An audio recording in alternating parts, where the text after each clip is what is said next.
guys, I'm here with a new video today. So, the day I filmed this video, this charm review video, is on April 4th, Saturday at 5 in the morning. And so, lately this week, I've been staying up a lot. And finally, I had some good rest last night in order for me to be up today to watch the new episode of Charm and really watch it, listen to every word so I can be able to do this charm review. So before I make the explaining thing that I was just doing any longer, let's get on with the review.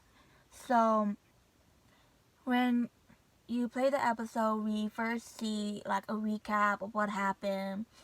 So after the recap, we see the attic and we find Macy and Harry still working together on finding out about the dead person demon that the three vanquished, and found out there was 7. And Harry's like, you almost sound proud or something, and they talk and they found out that the guy that the 3 vanquished was a John Doe, but was sent over to a research facility, and Maisie was reading something off of on the website, and they talk about what they're doing, that it was an abomination, but astounding or something, and then threatening, and of course they talk about that to the point where Harry's already in front of Macy, and he says something, then Macy's like, I furious agree with you, and of course they're looking at each other like, of course, like what friends usually do, but like what more than friends would do. They kept talking about like the demons and the splicing magic DNA stuff, and then Macy's like in front of Harry. She's gonna say something or gonna do something, but then they both hear a text coming from her phone. She goes to her phone.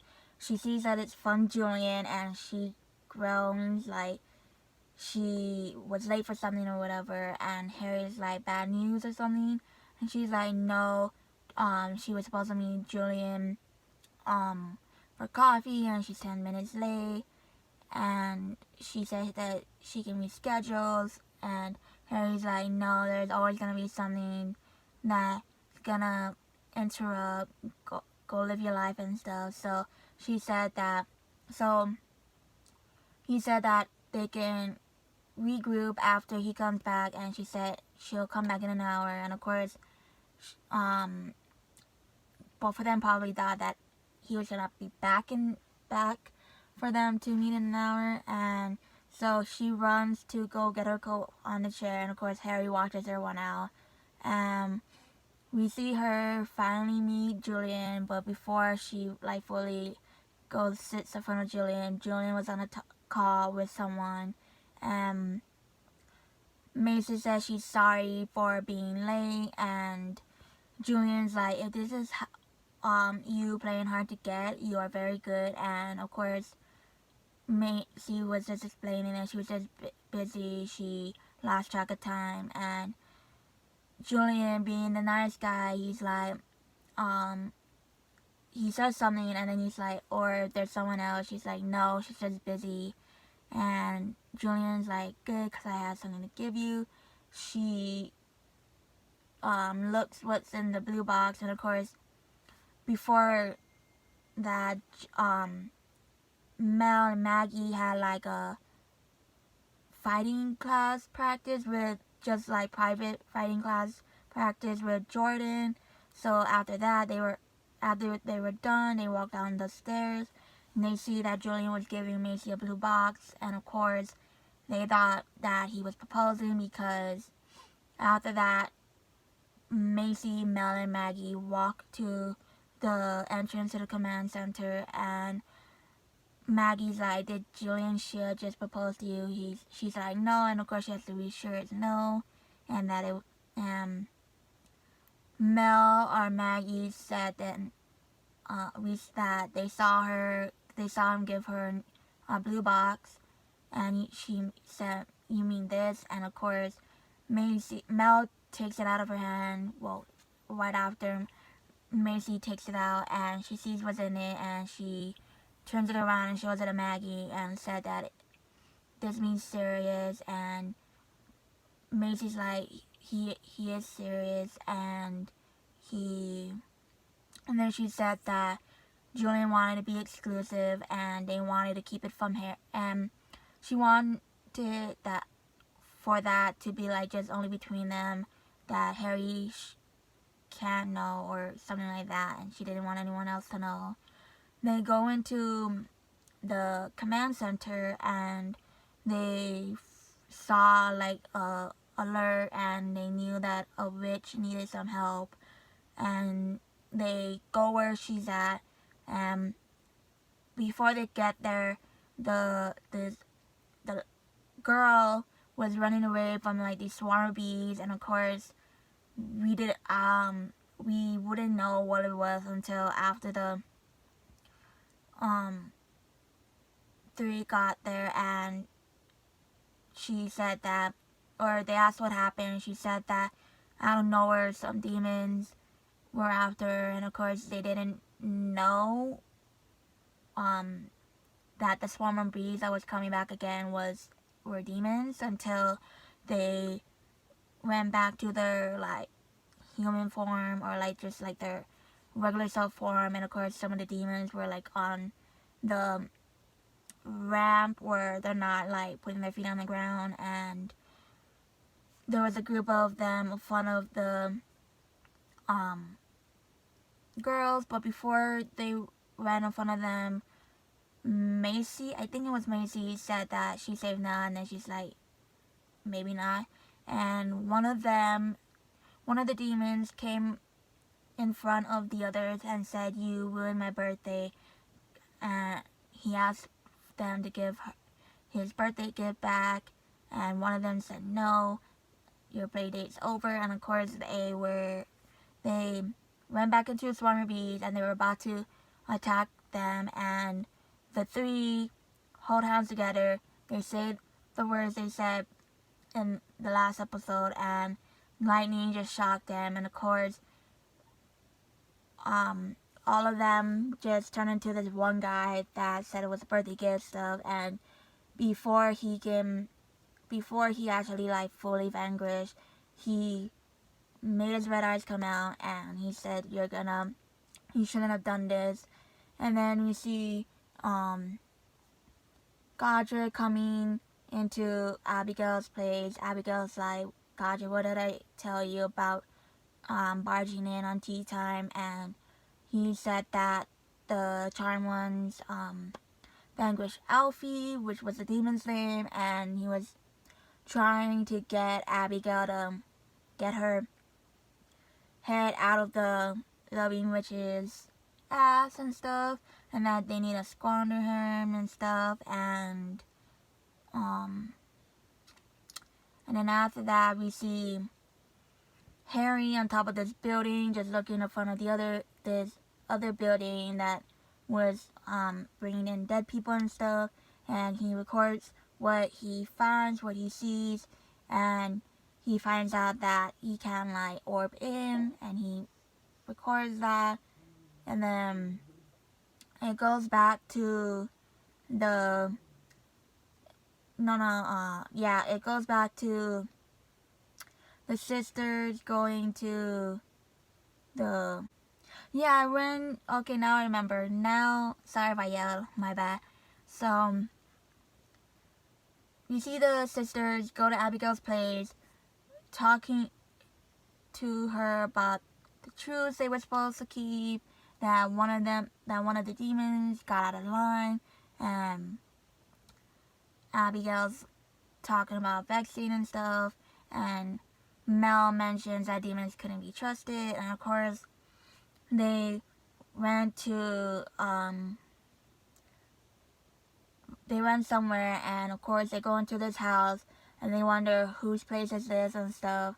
And Maggie ends up hearing one of the celebrity that she knows and that she heard of and probably watched, and Abigail tells them that it's the house of this demon she knew. And of course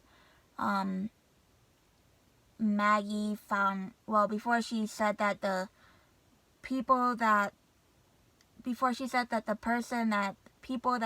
girls were seeing was working for a demon, Maggie put two and two together and found out that their boss is a demon that she knows.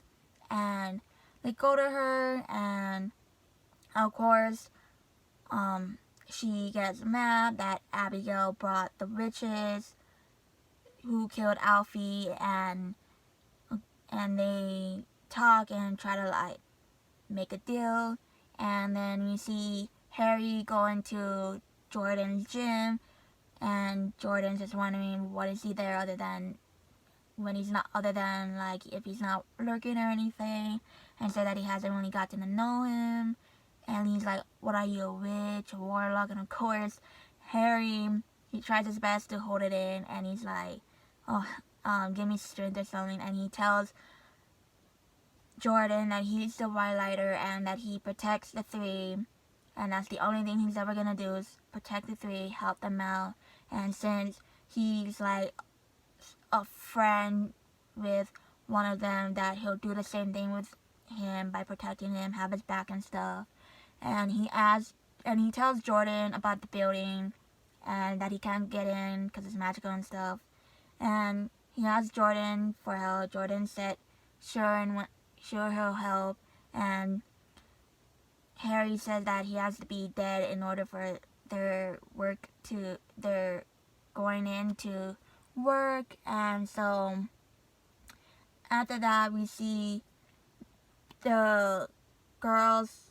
No, actually, I think before we see the girls again, we see Godric down in like the subterranean or whatever level, talking with Parker, saying that Abigail is too lost in her lovey-dovey world with the witches, that she needs to be stopped. And then Parker said, I agree with you. And of course, at that point, we didn't know that him and Parker made a deal that if he sets Parker free, he will help. And then we see the girls and Abigail again talking to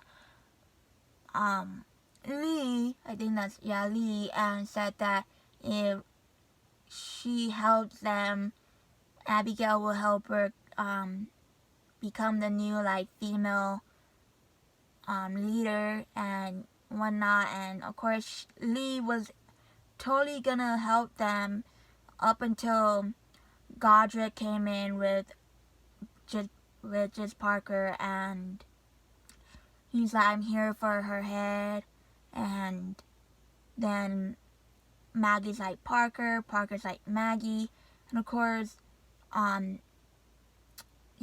Abigail's like, you work for me or something. And of course he said no. And then he brings the others, and of course before the three could do anything, Godric put like dampening powers,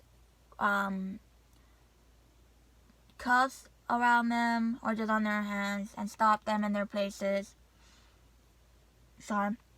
And then Parker's like no or something, and before they could do anything, Parker went to Maggie and Macy, got them out in time, and he didn't come back for Mel. And of course Godric took Mel and Abigail back to her place, but in the dungeon. And then we go back to see Harry bringing Jordan to the building, like right in front of the building. And of course he talks with Jordan about the side effects of the orbing and stuff, and Jordan told him that he wishes that he could have just said something beforehand. And of course Harry is in like one of the working suits, took the gurney and the body bag that you put dead bodies in and bring it to Jordan. Jordan gets him, like, he sits on top of the gurney, and of course, Harry talks about how much Jordan cares for Maggie, and Jordan talks about how the timing wasn't right, and then he talks about what his auntie said, that if it's too early or too late, the soup is something and whatnot. And of course, Harry took the chance to ask Jordan, probably because he's probably professional with the ladies or something, or in a relationship, and he asked Jordan, what does one person know if it's too late? And Jordan's like, that's a $1 million question. And of course, I guess he kind of think that Harry was only asking because of Macy. And of course, at that point, I'm just gonna be totally honest, and honest of what I think about the episode in this review. I was so like geeking out that if he's talking about if he's asking because of Macy, and then by all means ask Jordan all you need and get your information, think about it twice and whatnot. And before I get too out of hand with my reaction to that, he gives Jordan this like potion that will make him dead for like 30 minutes. And of course they mentioned Romeo and Juliet, and then Jordan was like wondering if it works, and of course he knocks out and he said, yeah, I'm sure. And then we see Abigail and Mel in in the dungeon. And of course, Abigail never thought that she would see the day where she would be in her own cell that she made. And Mel asked her, since she's the one who did it, would she know if there's any flaws, like a loose screw and stuff. And of course, Abigail's like, no, it's flawless like me and whatnot. And then Mel's like asking her, the two demon guards that's guarding them, are they even smart enough or whatever to know what they were gonna do? So Abigail played to that game, and she tells the guards that if they let her go, she'll pay them 6 times of what they can use or something. And of course, one of the guys wanted to turn Mel into a witch barbecue, and of course Abigail used that, and she had to like play with how Mel actually thinks of her or something in order to get free. And so she did that. They leave, or at least one of them. And then we see at the command center where Parker's just looking around and being freaked out about it.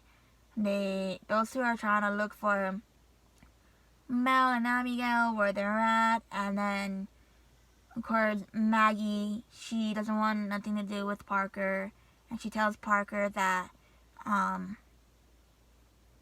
that do not touch anything. After Macy asked her if they could talk in private, they do that. They go to like one of the not like so private room way, and Macy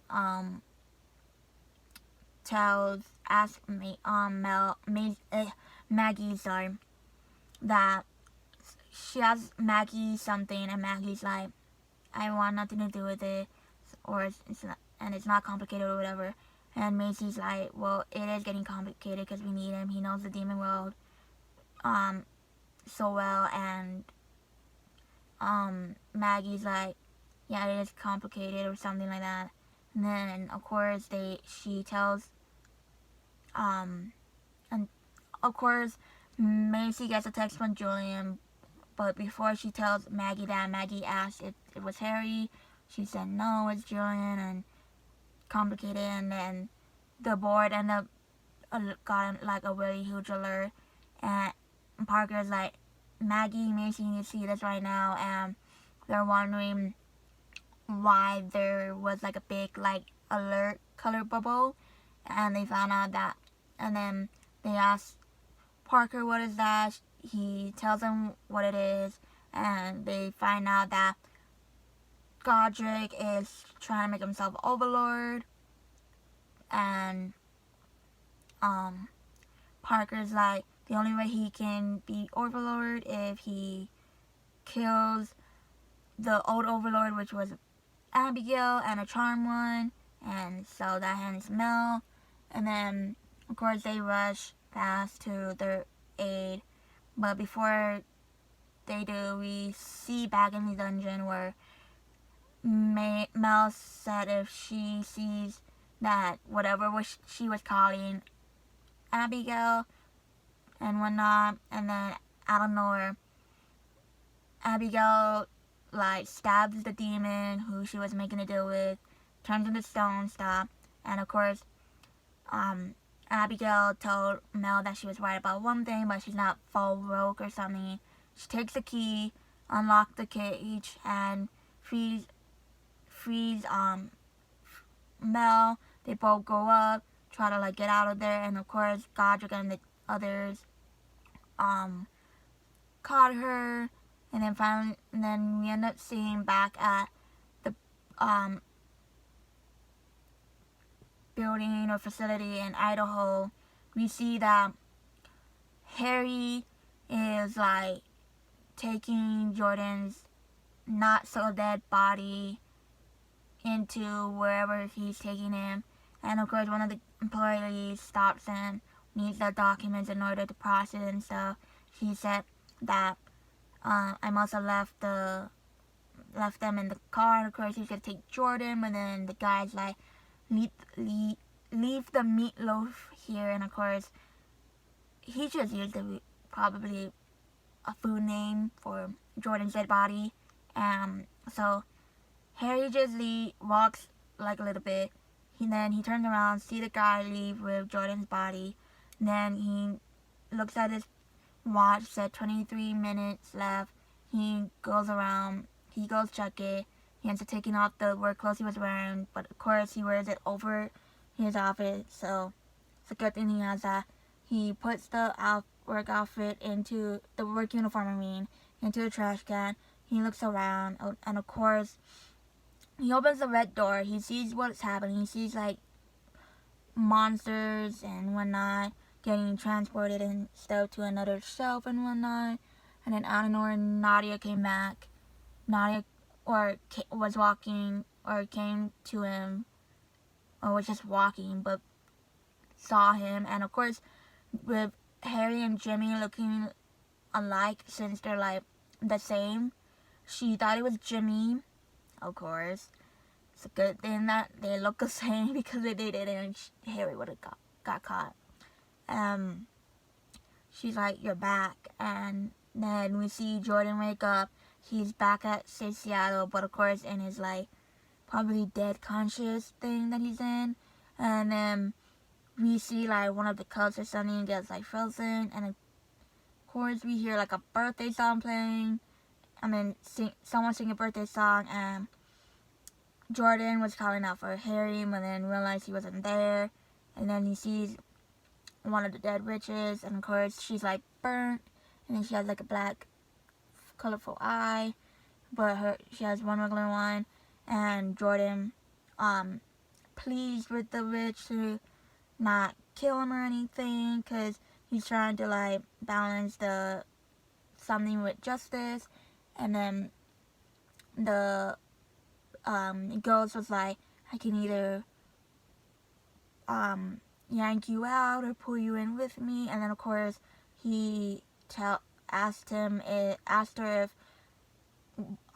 what Abigail said was right, that if he made things right with the witches who died own heirs.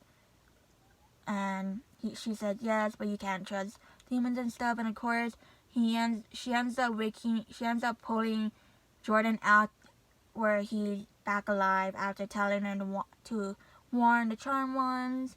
He wakes up and he looks outside the window, and of course he sees someone. He unzips the body bag, gets out, and of course he puts on like this work uniform that kind of looks like a janitor kind of way. And then we're back with Mel and Abigail being tied up to this like stones or whatever you call them, and Godric's talking whatever he's talking about. And before he could actually kill them, Parker came, and of course everyone was shocked that Parker was alive. And then he said that you're not hurting my sister and stealing my throne and stuff. And then of course everyone was shocked. And then we see Maggie talking to Mel that her and Macy are here and they're invisible using the potion, but there wasn't very much. And of course it wears off, and Godric was about to do something until Parker throws him like this like energy ball or something. He falls down. He's like feeling like the electricity or whatever. And of course with Macy, she does the same thing what Godric did to them earlier, stopped them, and it was like the same thing. Abigail's like, hold on, I need to get this. She gets the demon knife or the stripping demon knife or whatever, and they all leave in a rush. And then we see Godric like just angry, and then we end up going back to the facility in Idaho where Harry, Nadia, and the others are coming out. But before they come out, Jordan comes out and he sees them, hides behind the wall, and of course he gets like this mob or something. And we see Nadia telling Harry, he's like, the boss will be very pleased you're back and stuff. And Jordan was about to go like hit them and stuff until Harry stopped and looked at him and said no, and so he didn't. And then we see back at Abigail's place where Abigail and Parker has like a heart-to-heart, and he asks Abigail to do one thing, and of course Abigail's like so happy. She drinks her scotch or whatever she was drinking, and then we go back to the city of Seattle, and the three are just talking about everything and how Macy had her powers and stuff, her new powers, and didn't know that she could do that. And then we see, and sorry for my bone cracking noise, I tend to do that.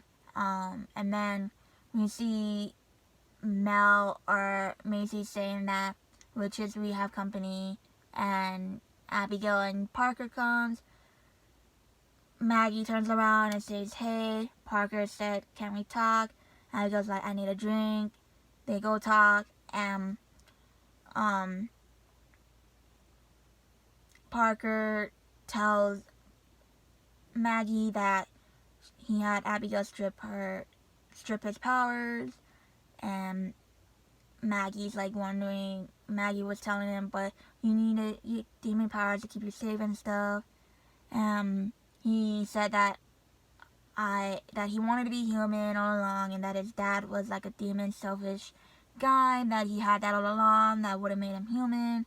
And he said that he wanted to strip his powers to be human, to be with Maggie, and Maggie's like, you strip your powers for me. And he said that when they were together, he's like telling Maggie that they are good together, they work together good, and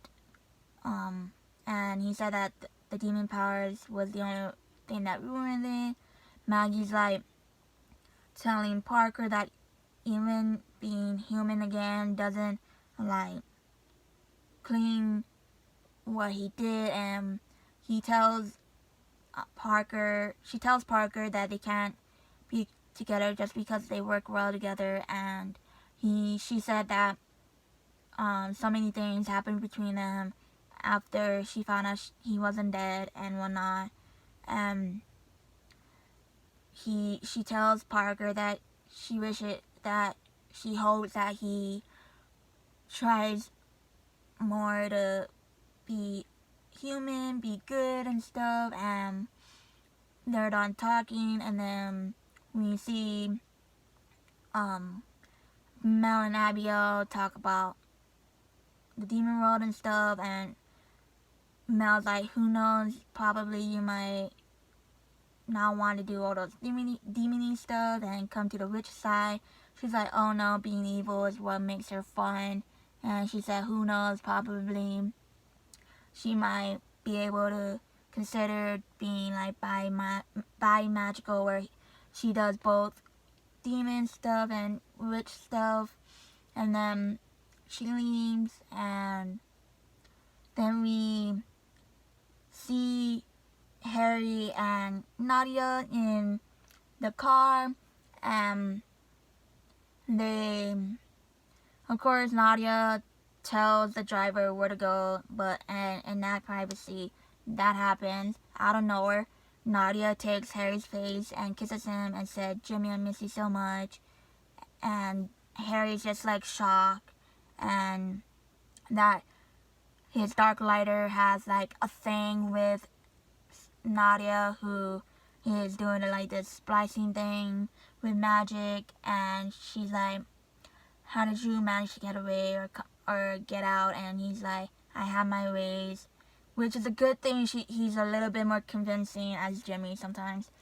And then when the car leaves, Jordan's like, no. He reads off the license plate number before the car drive away. He keeps repeating it. But before the episode ends, I think that was like the ending I was just talking about.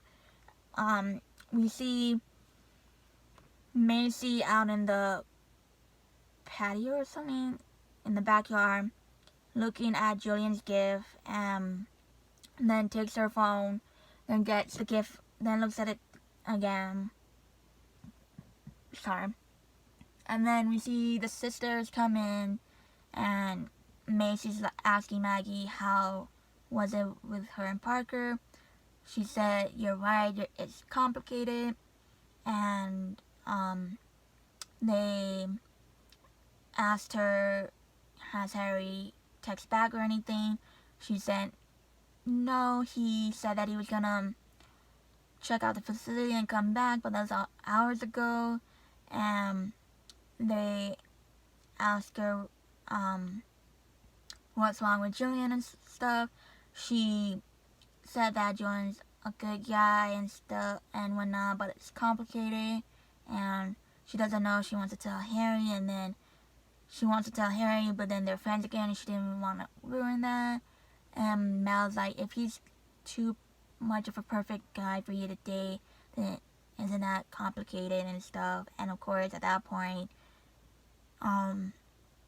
she's probably gonna now start thinking about what she is with, what she wants with Julian, and what her relationship with Harry means and stuff. And at that point, probably the sisters were thinking that maybe Macy's probably confused about this because of her feelings for Harry, and probably she doesn't want to be with Julian because she is like having feelings for Harry and probably is in love with Harry. So we don't actually really know until the next episode next Friday, and hopefully we get to see what's happening with what's gonna happen with Harry now that he's acting as Jimmy to keep up his act, to not get caught with Nadia and stuff. And if Jordan is ever gonna come back, find his way back to save Seattle to tell the sisters everything, and to find out more on what's happening with Abigail now that she has a target on her back with Demon Road, and that Godric is possibly sort of like a Overlord interim and whatnot. And what's happening more with the sisters, with Macy and Harry, because of course. So hopefully we get to see more between Harry and Macy dealing with that whole dynamic and stuff. yeah, I guess that's all, because right now I'm possibly gonna end up making this episode with you so long. So before I do that, make sure to like, comment, subscribe, hit the notification bell to always be notified, because weekly videos are coming. I just have to like really think what I want to film before doing it, because I don't want to like film an unnecessary video and I'm just here studying, being paused and stuff. And if you want to continue following me on my journey on this, throughout my YouTube journey and my whole life growing up journey, you can subscribe, hit the notification bell to always see if I'm coming out with new videos. And if you want to follow me on my Instas, and my social medias, I'll put them down in the description. I'm only putting my Instagram, my YouTube channel's Instagram, my TikTok, and my Snapchat down there below. And I'll see you in the next video. Bye.